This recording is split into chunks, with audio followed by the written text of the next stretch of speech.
வணக்கம். ஒரு எறா 65 எப்படி பண்ணுறதுன்னு பார்த்துடலாம்.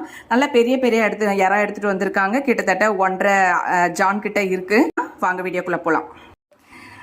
கறி மசாலா தூள், கார்ன்ஃப்ளவர் பவுடர், இஞ்சி பூண்டு பேஸ்ட்டு, மிளகாத்தூள், உப்பு பொடி, கேசரி பவுடர், இது வந்துட்டு சாட் மசாலா, கருவேப்பிலை, அடுத்து எறா கழுவி க்ளீன் பண்ணி இடையில கீனி வச்சுருக்கேங்க.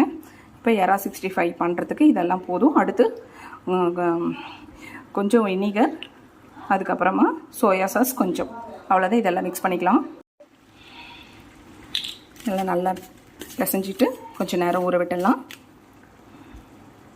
அவ்வளோதாங்க, மசாலா ஊறிடுச்சு. இப்போ ஸ்டவ் பற்ற வச்சு இப்போ தவாவில் பட்டர் போட்டிருக்கேன். இப்போ எறாவை இதில் வச்சிடலாம்.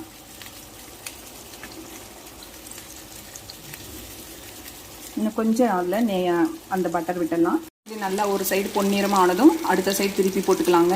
அவ்வளோதாங்க, எறா பட்டர் 65 ரெடி ஆயிடுச்சு. இந்த வீடியோ உங்களுக்கு பிடிச்சிருந்தா லைக் பண்ணுங்கள், கமெண்ட் பண்ணுங்கள், சப்ஸ்கிரைப் பண்ணுங்கள், ஆல் பட்டனை கிளிக் பண்ணுங்கள். Thank you, love you all.